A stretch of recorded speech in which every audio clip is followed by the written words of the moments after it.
It could have been different. It could have all been different.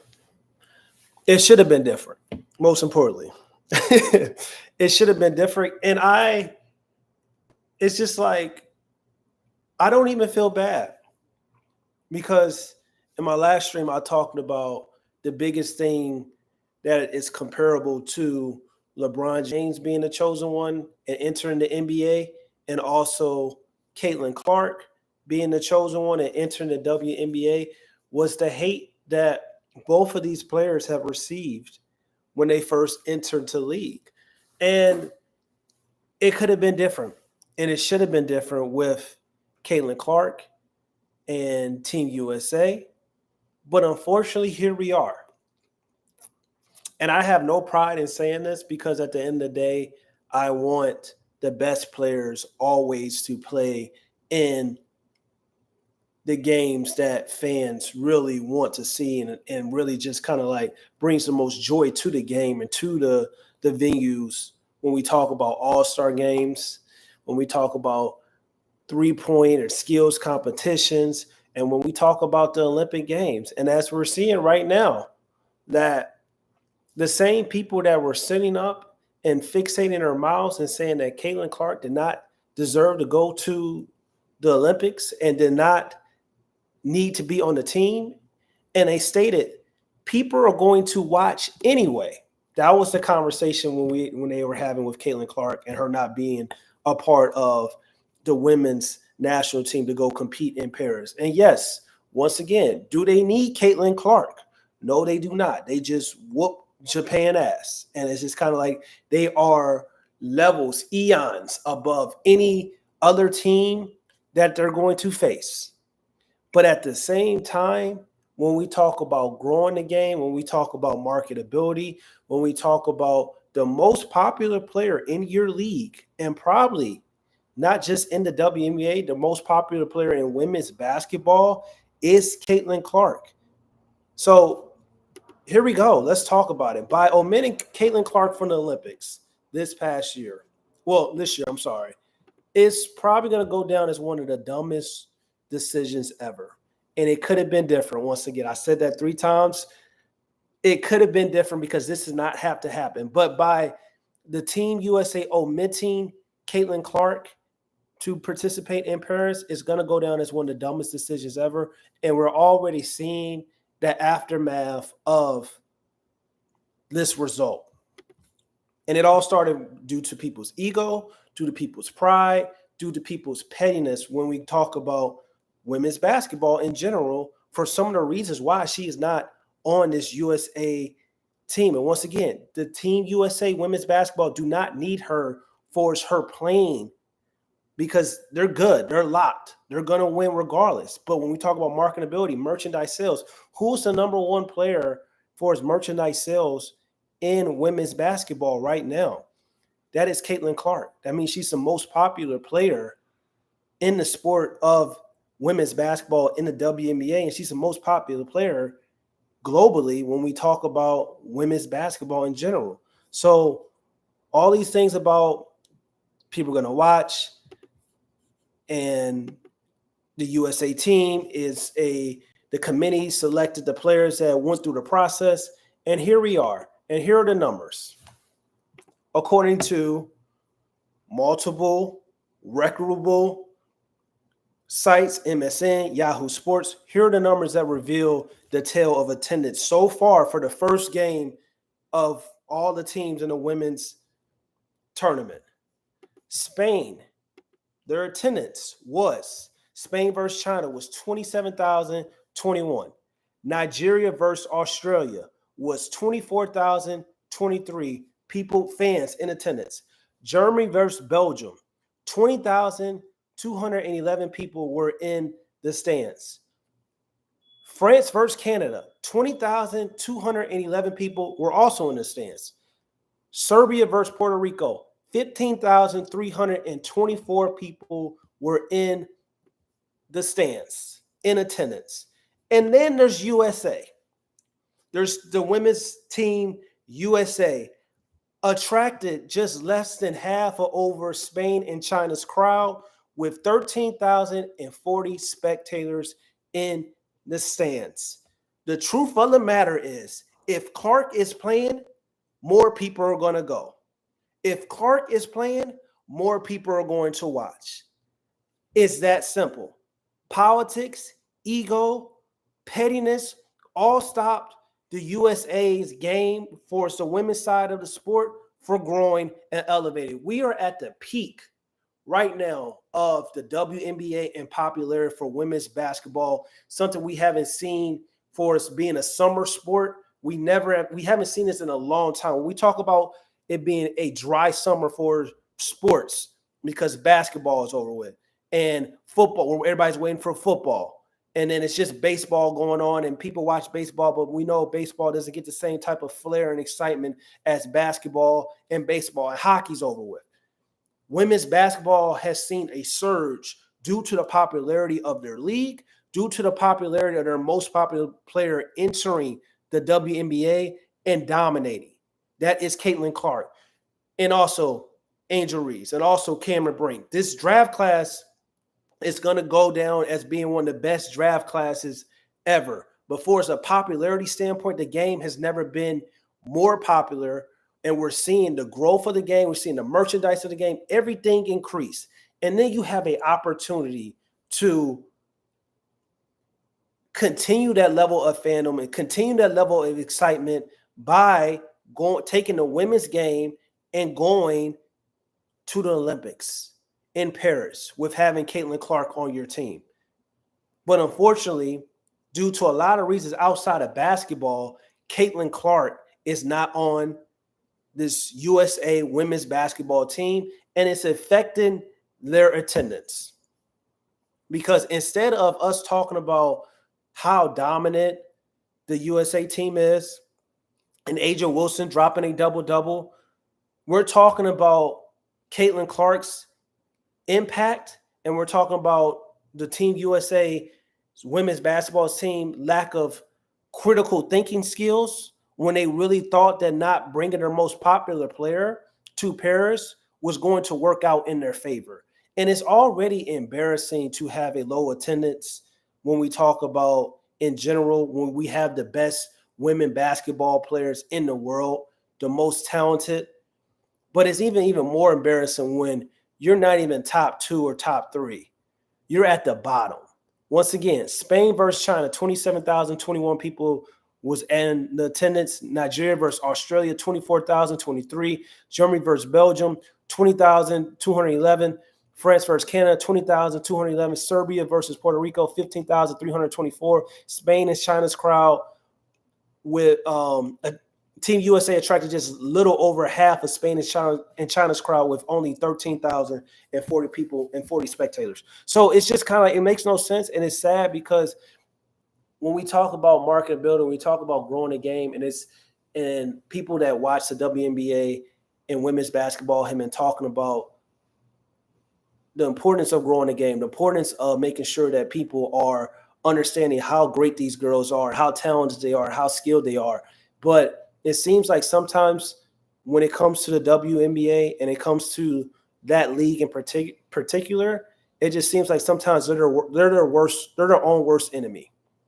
And it's unfortunate because we know when it comes to women's sports, a lot of pettiness goes on, and we can call it what it is. And it's strictly due to the fact of a lot of reasons that happen to do with nothing, has nothing to do with what you're building on a basketball court. And that's what we saw with Caitlin Clark not being selected to join this Paris team, the most popular player in the sport of the women's game, is not participating. And not only that, it seems like the world's least favorite, the Team USA women's basketball is the world's least favorite team after them snubbing Caitlin Clark. So not only that you not bring her, now you're the world's most least popular team because the most popular player in the world for the women's side of basketball is not in attendance. It's not playing. And you didn't even have to play her. And that's one of the reasons why I was saying you could bring in Caitlin Clark and you should bring in Angel Reeves and you should bring in Enrique because she brings a flair and excitement. Like those are three players right now that will bring more flair, more excitement, more marketability, more merchandise, more everything to the global landscape of women's basketball. But you choose to be stubborn. And then this is hilarious because Dawn Stanley, one of the greatest basketball coaches to ever play the game from South Carolina. This is so hilarious because before this even happened, she came out and she had a statement. She noted that Clark wasn't playing the way she's playing now at the time of the committee's roster decision on June 11th, offering one reason as to why the Rookie of the Year frontrunner didn't make the cut. As a committee member, she is a committee member. You're in charge with putting together the best team of players, the best talent, Stanley said. Caitlin is just a rookie in the WNBA and wasn't playing bad, but wasn't playing like she's playing now. Stanley continued, if we had to do it all over again, the way she's playing now, she will be in really high consideration of making a team because she's playing head and shoulders above a lot of people. And this is what we talk about when at least Stanley can go on record and admit to basically say, we fucked up. That's basically what Dawn Stanley is saying. Because everybody got so caught up in the moment of her playing not as well as she's playing right now, but her initial start, because everybody knows when you're a rookie in the game, it's going to take you a while to find your flow, find your rhythm, and it's adjustment from going from the college game into the WNBA. And also they were coming off, it's a short offseason that these rookies get. As soon as the NCAA tournament is over, they get drafted, and then they're playing in the WNBA literally like 2 weeks later. So it's a quick adjustment. So to be honest, that should have talked about the way she was playing earlier, because everybody expected her to not hit the ground running right away because she had to go through that rookie wall that she went through. That's not an excuse, because the key point that she mentioned is that the way she's playing right now, she would be in really high consideration of making a team because she's playing head and shoulders above a lot of people. And let's talk about it, because and y'all get in the chat and any questions y'all want to talk about, any other things that y'all want to talk about, hit the chat. I need to hear y'all engage. I need to hear y'all with y'all comments. But the fact of the matter is, this all started, and the crazy thing about it, this all started because of Chelsea Gray was playing well against Japan.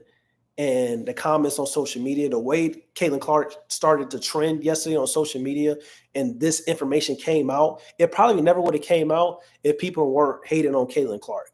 And it all started because Chelsea Gray was playing phenomenal. She had 13 assists in the game, and she had 1 turnover. And if you go on social media, and things started trending about Chelsea Gray being a great point guard and how that's how you be a point guard, because the assist to the turnover ratio was so low with Chelsea Gray. And people are constantly talking about, like, that's how you play point guard, 13 assists, one turnover, not like that other girl that's always turning the ball over.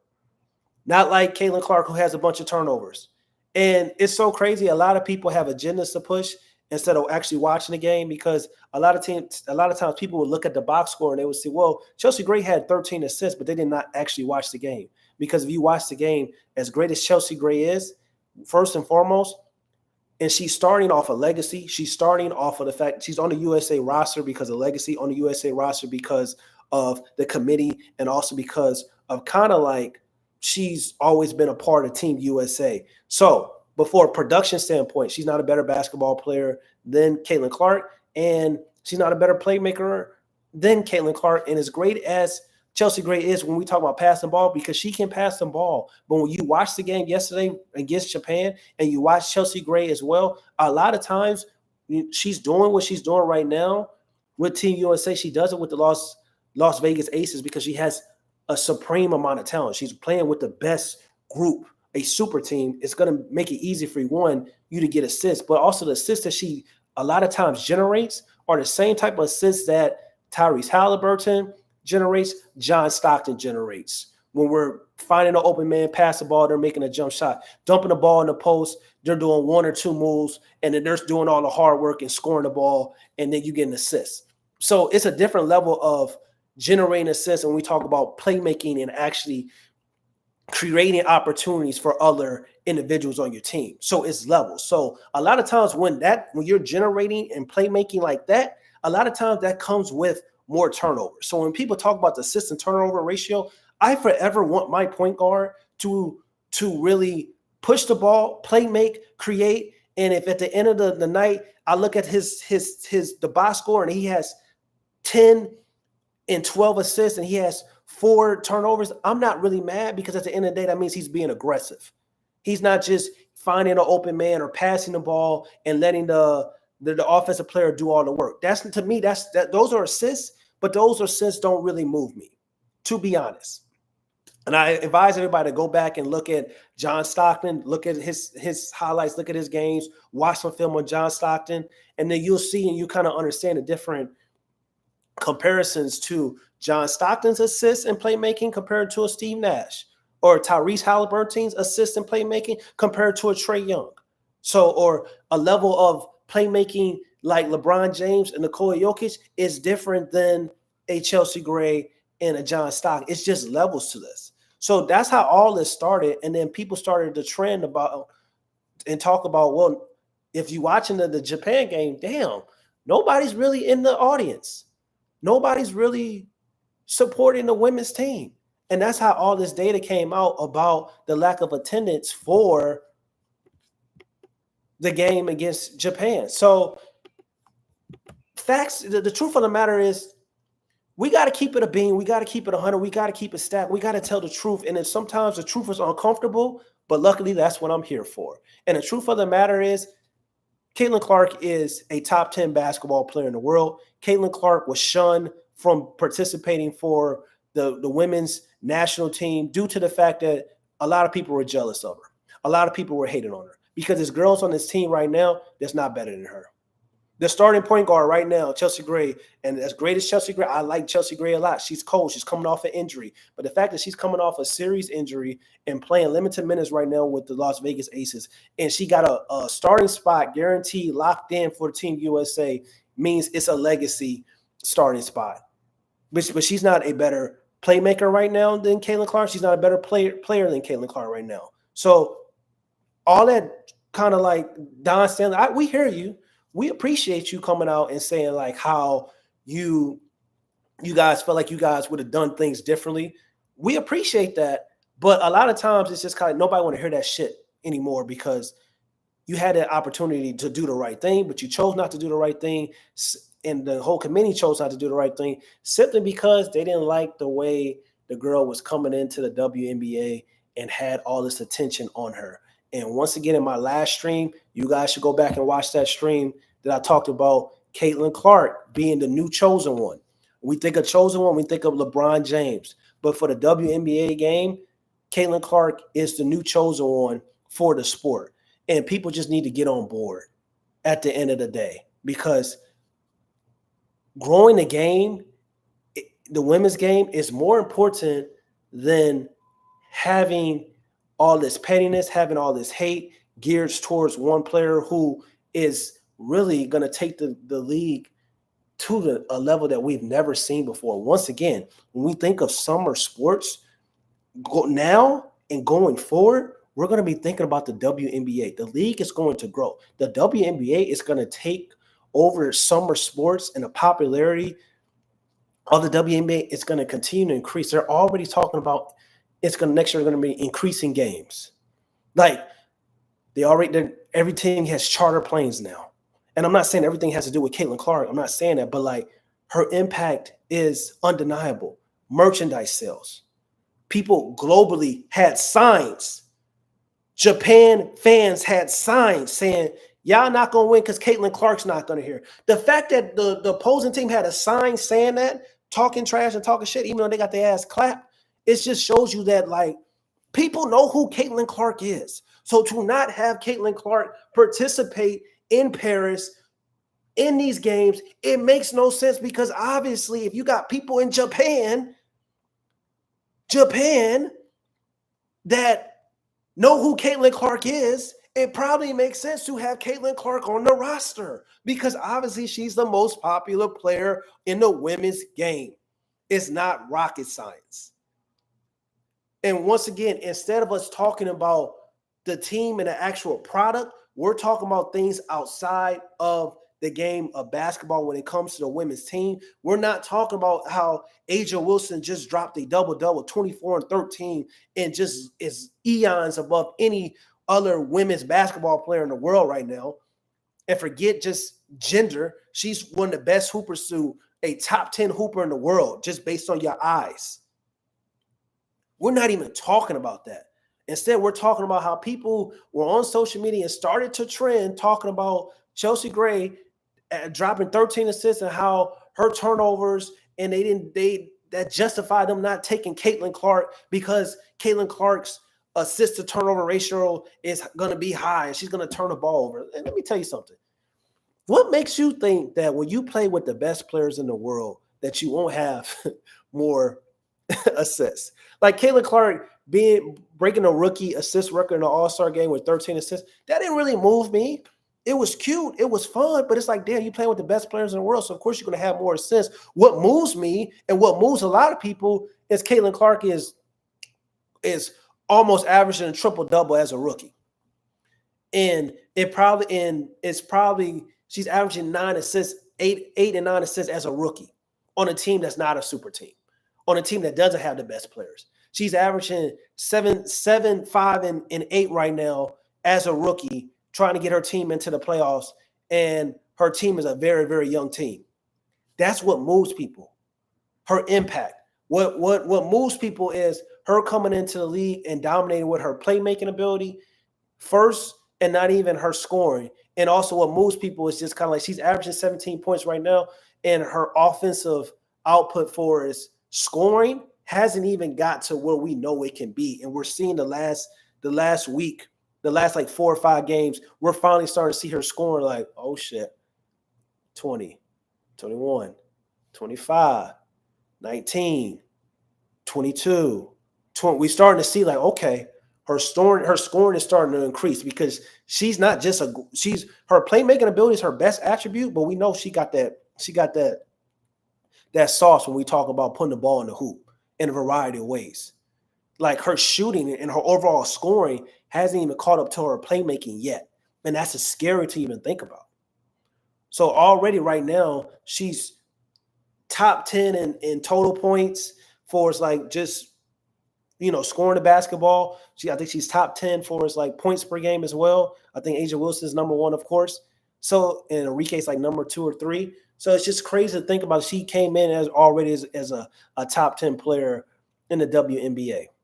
But once again, we're talking about everything that has nothing to do with on-court production because people are hating and also people are getting hyped that they beat Japan, when the fact of the matter is a lot of these teams that they're playing is like equivalent to a college level team right now for it's like the world. But at the end of the day, the world wanted to see Caitlin Clark. Because as you look at the numbers, Spain versus China, this is my last time going over this list. Spain versus China, attendance, 27,021.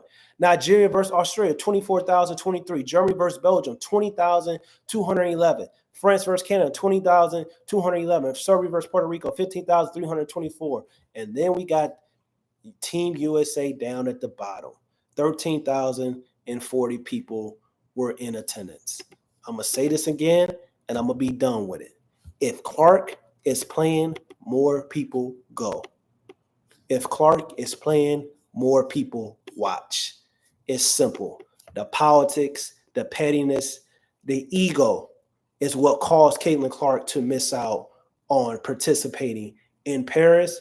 And it's a shame because her being at the world stage and her popularity would have did numbers. But her being snubbed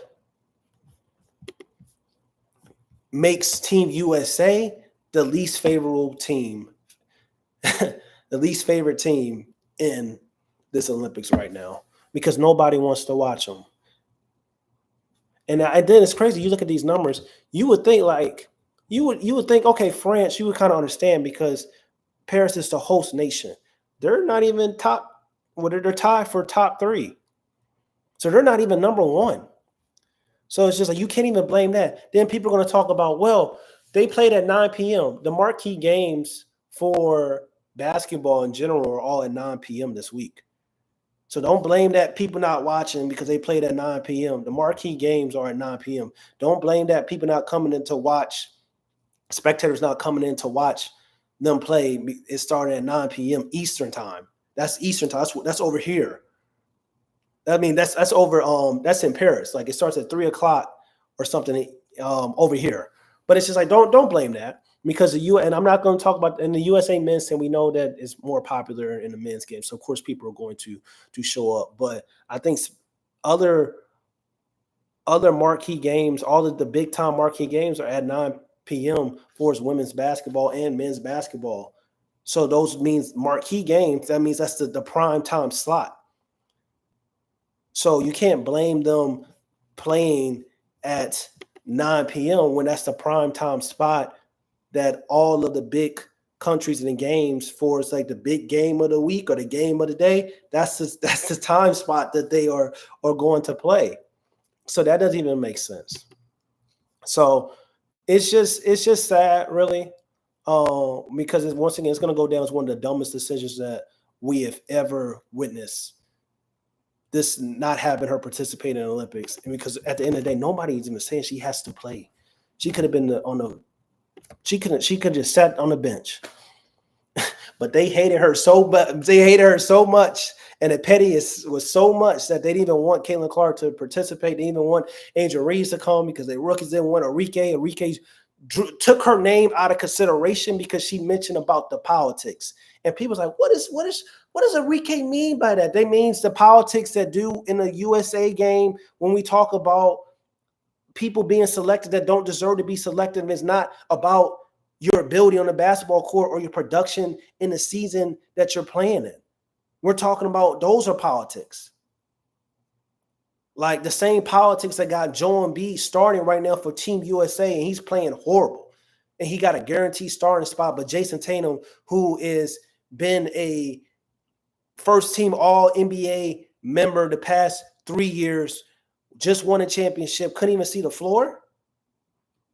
So when we talk about politics in USA men's and women's, it's a lot of stuff that is very annoying.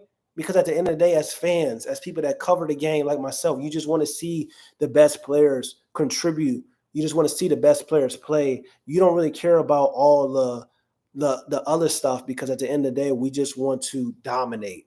And we just want to see the best players be in the fun events that represent Team USA or represent the league entirely. So I don't know, man. It's unfortunate. And once again, it seems like we're talking about everything besides the production on the basketball court, or besides the game itself. And all this stem from the hate on social media that got Chelsea Gray trending. So she was literally trending, and the assist to turnover ratio was trending, and it all was aimed towards Caitlin Clark. And then people are like, well, like, if you know the game, you actually watch the game like me and you like, and like millions of other people, it's just like, well, I get it. 13 assists, it's cool.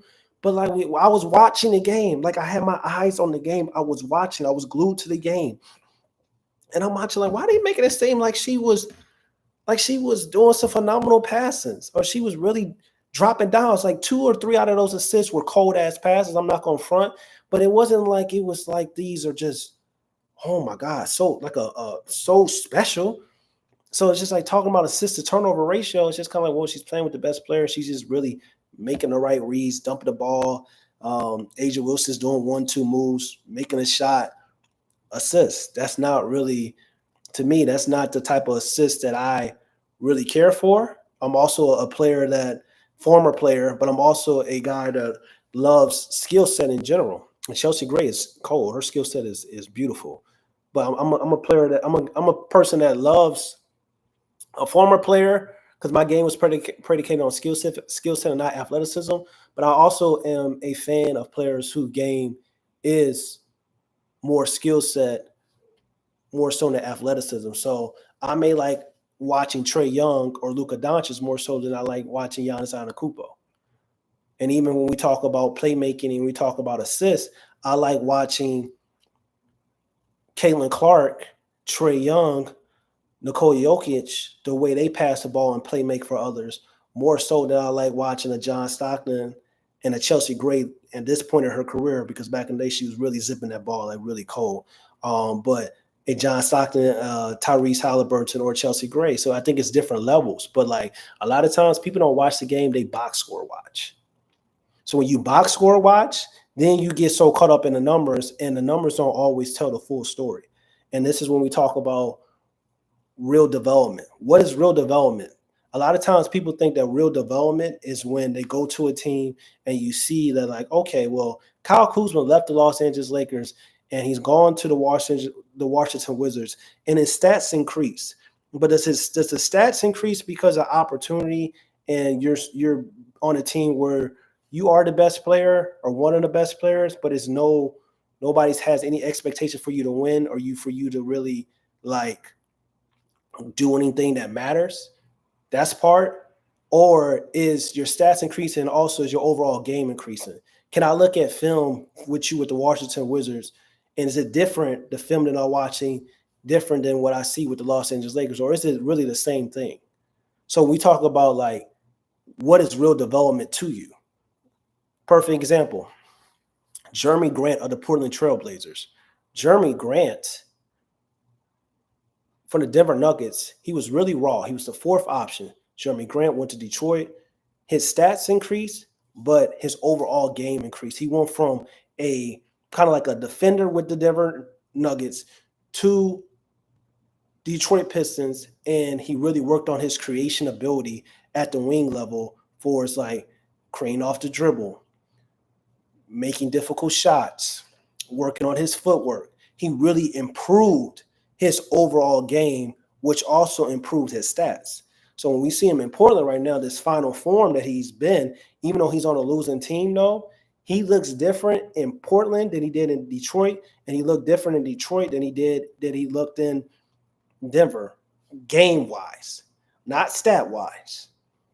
So it's a different level to this. And when we talk about overall improvement from Caitlin Clark from the beginning of the season, she looks different than she did. She looks different now than she did in the beginning of the season. One, because she's increased muscle. She's gotten more stronger. Number two, she's understanding like, okay, I don't always have to be on 100% go mode. Now I got to learn how to control pace and play within the half court. Like her game is also starting to evolve as well. So Don Stanley saying that like, oh, she wasn't playing the way she's playing now. Yes, that is true, but she wasn't playing bad enough for you guys not to even consider her to be a part of this team in Paris right now that's got the lowest attendance for spectators supporting Team USA. But I'm going, man. It's your boy, Ma K. Smith. Make sure y'all go and subscribe. Also, go follow me on any of the social platforms. I'm talking about basketball, constantly analyzing the game. I used to be a former talent, Slam's first ever talent for their first ever basketball podcast, where some of you guys know me from. Also worked at the NBA, worked with the Brooklyn Nets as well. Doing this independent thing right now. Going to continue to try to try to push out content as much as I can. Live streams. It's the future. It is the wave. And I really enjoy y'all coming on and watching.